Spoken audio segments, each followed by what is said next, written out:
In the spring of 1971, in a public school in Youngstown, Ohio, a teacher made 30 boys practice standing up, chairs scraping, all of us getting to our feet, and sitting back down over and over until we stopped smirking about it.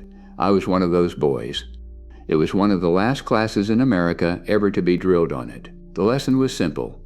When a woman comes into a room, you stand. You do not wait to be asked. You do it with your own body before a single word to say one thing, I see you, and your comfort comes before mine right now. By the time those boys had sons of their own, no schoolhouse in the country was teaching it. In 1972, a law called Title IX ended the separate instruction boys and girls had always gotten in American schools. The law was aimed at fairness, and it hit that. But the boys' side of that old split had carried a whole quiet code of conduct and bearing, and when the split went, that code had nowhere left to live. Nobody had been guarding it because nobody believed it could be lost. The schools quit teaching it in '72. The fathers held on one more generation, on porches and back steps and in the cabs of trucks, handing it to boys the school no longer would. Then those fathers got old and let go too, and the code went into the ground with them. These were not rich men.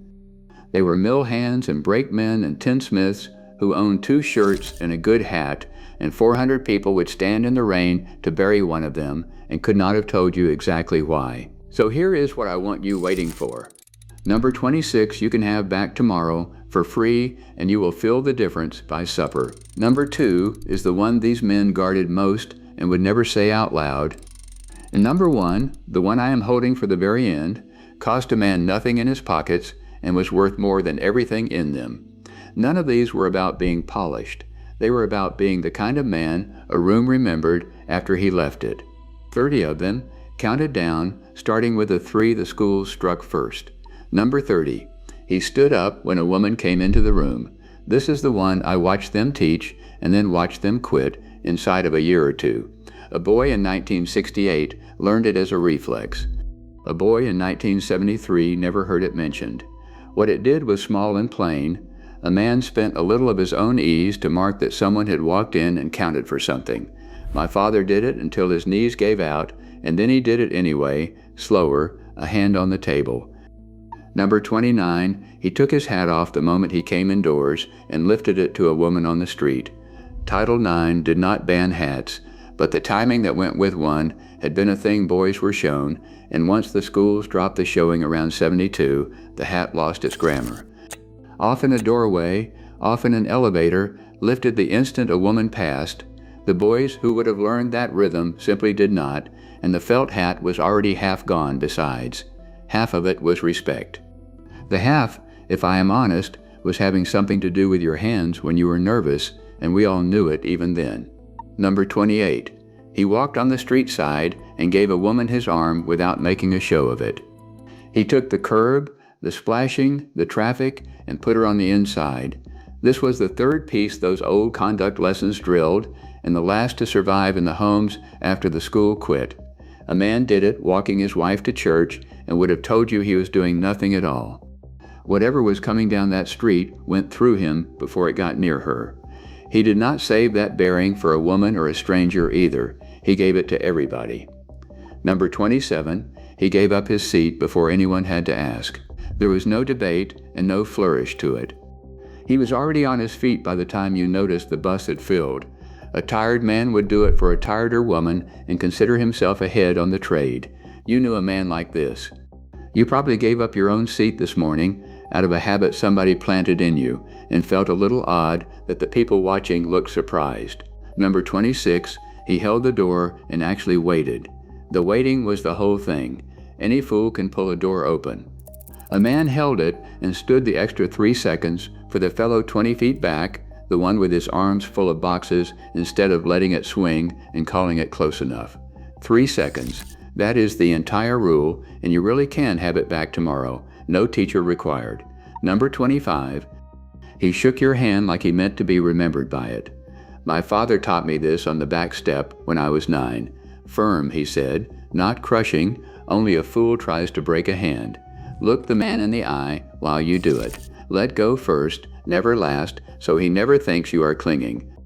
I have shaken 10,000 hands since, and I can still feel his dry and hard from the rolling mill closing around mine to teach me the weight of the thing.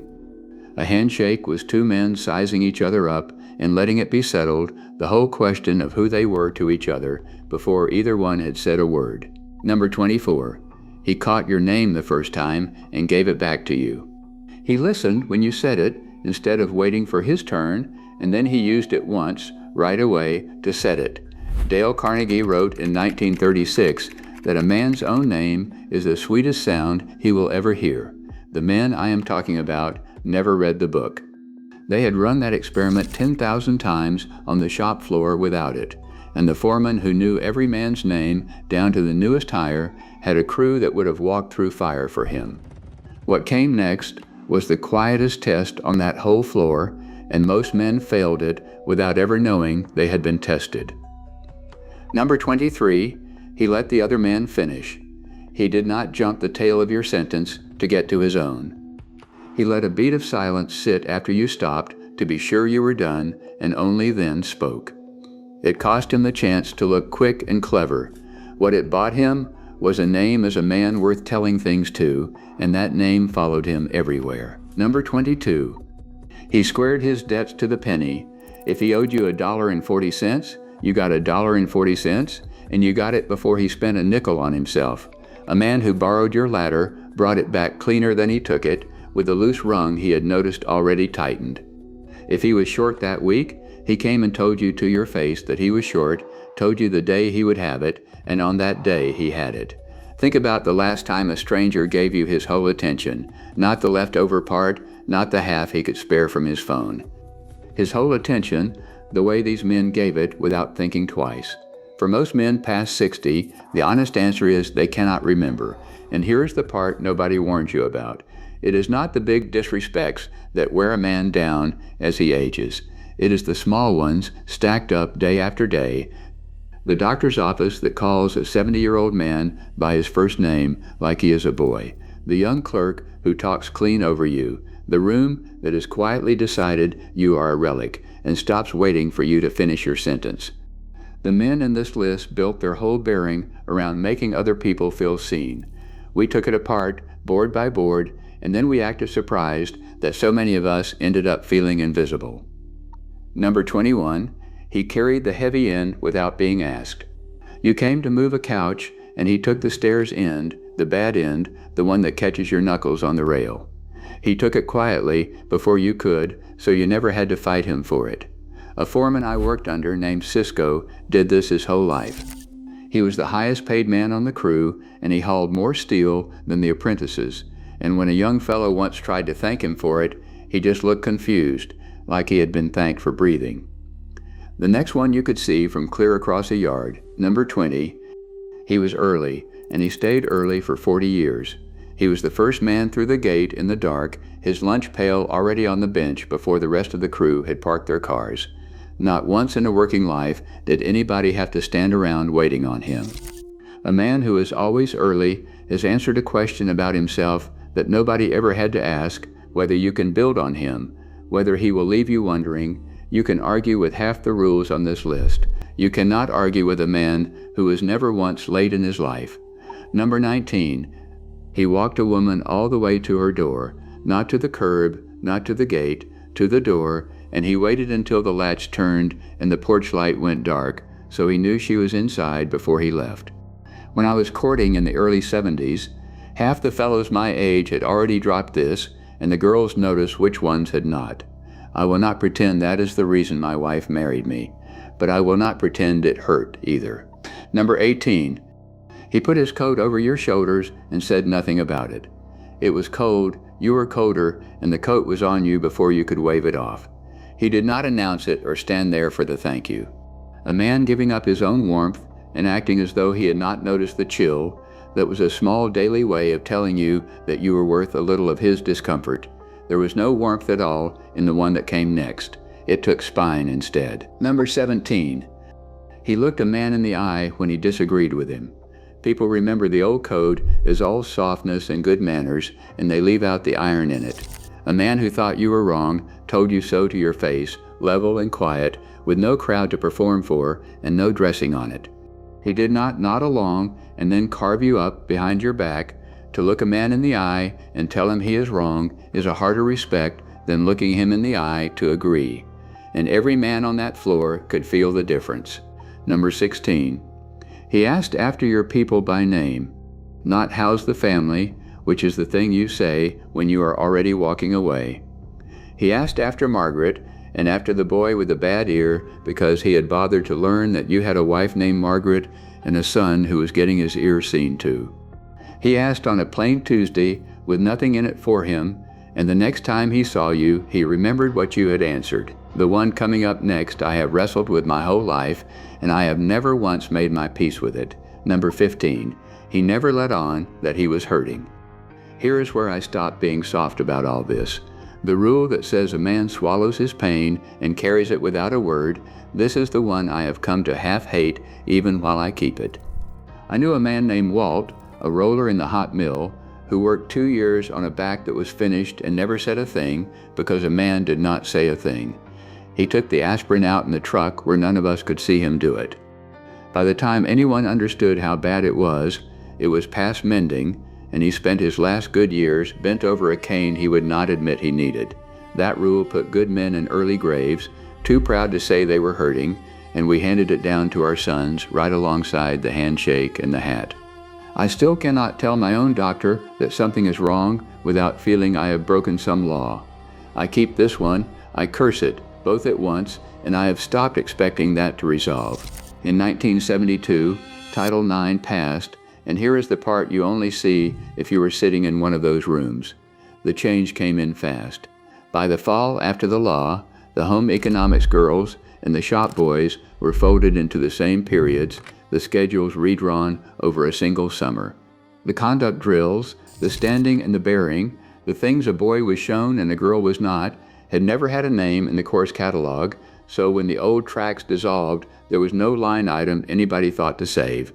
The teacher who made us practice rising from our chairs retired right in that stretch near the end of 1973. The young man they brought in to take his room was a good teacher. He taught those same boys algebra and civics and never once a word of the other thing because nobody had told him there was an other thing. That is how 100 years of something disappears. Not with a band, but because it quietly became nobody's job. If any of this is landing, if you are nodding because you were raised this way, do me one small thing and subscribe. I put one of these out every week, and I would far rather say these things to men who still remember them than into an empty room. Number 14. He kept his word after it turned expensive. Anyone keeps the promise that stays cheap. The rule was about the one that went heavy on you after you gave it, the handshake deal that broke the wrong way, the favor that grew teeth. I watched my uncle honor a price he had shaken on for a man's roof after the lumber cost jumped, and he lost money on that job and paid his crew the same as always and never said a word about it to anybody but my aunt. His word being good when it was easy meant nothing.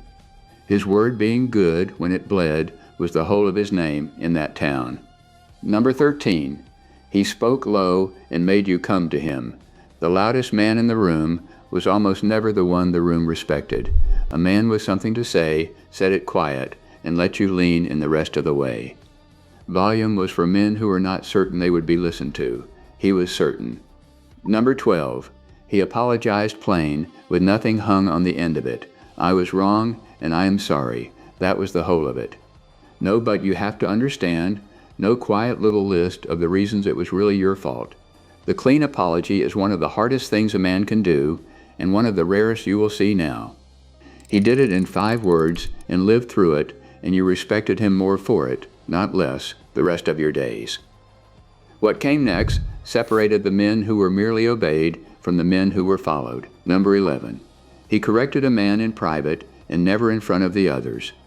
If you fouled something up, he took you aside, out of earshot, and told you straight. Then he walked back out and let the room go on, thinking you had done fine. He would not spend your dignity to make himself look sharp. The boss who chewed a man out on the floor in front of the crew got obedience out of it. The one who took him around the corner got a man who would have followed him anywhere. I worked for both, and the difference outlasted both of them. Number 10. He let the work speak and never told you how good he was. He did not recite his own virtues. He did the thing well, went home, and left it to other men to say so if they cared to. A man who has to tell you himself that he is honest, count your change on the way out. The real article never once brought it up. Number 9. He took his cap off when a funeral passed.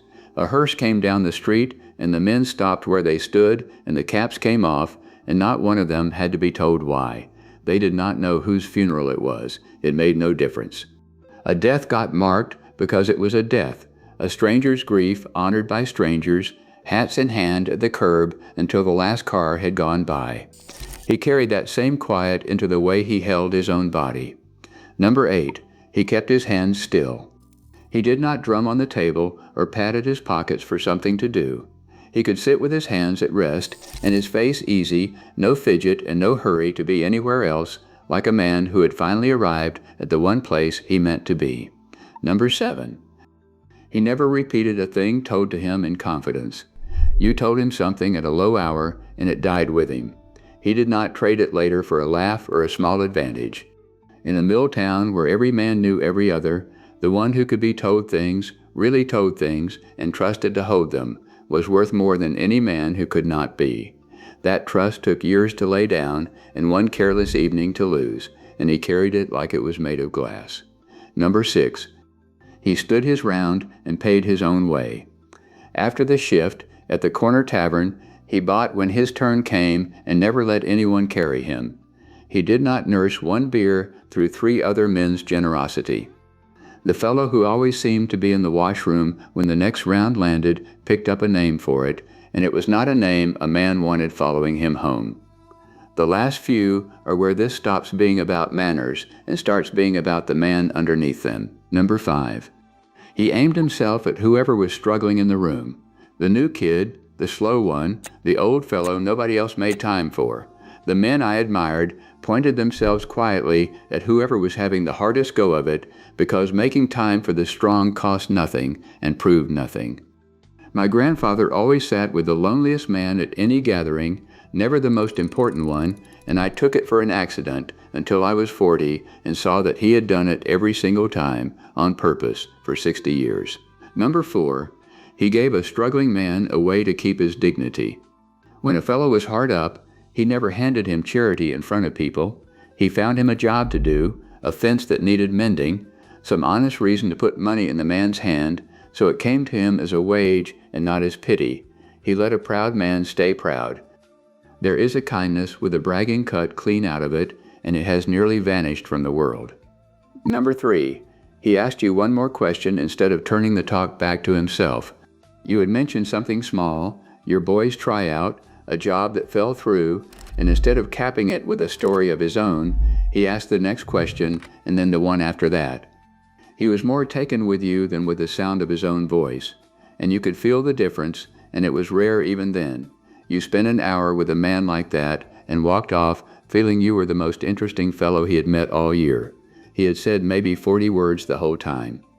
Number 2, he gave you the whole of himself as if there were nothing else in the world right then.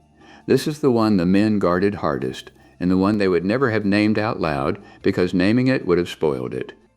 When he turned to you, he was not half there, not glancing past your shoulder for someone better, not waiting for his chance to leave. He set down whatever he was carrying, and he was simply with you all the way for as long as it took. In a whole life, a man might meet 3 people who could truly do that. He never forgot a single one of them. You are probably picturing the one you knew right now. Number 1, every rule before this one was a way of telling another person the same thing. You matter, and you are safe here with me. That is all of it underneath.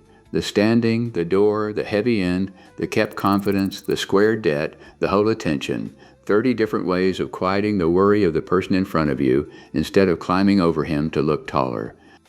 These men were not trying to be impressive, and that is the thing the imitations always miss. The whole code ran the other direction entirely.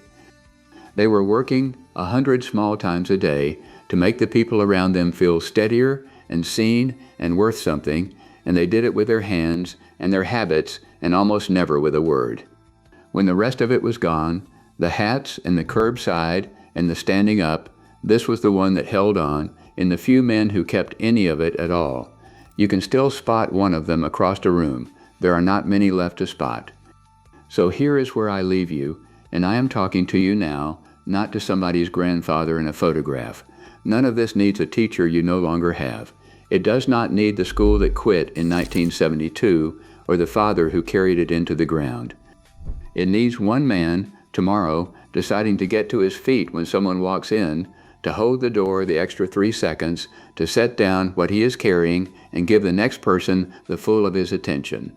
The whole code fits inside a single morning if a man decides on it. It was never truly lost. It was only set down by tired men in a hurry who were told it no longer counted, and it is lying exactly where they left it, waiting on a man with the nerve to pick it back up.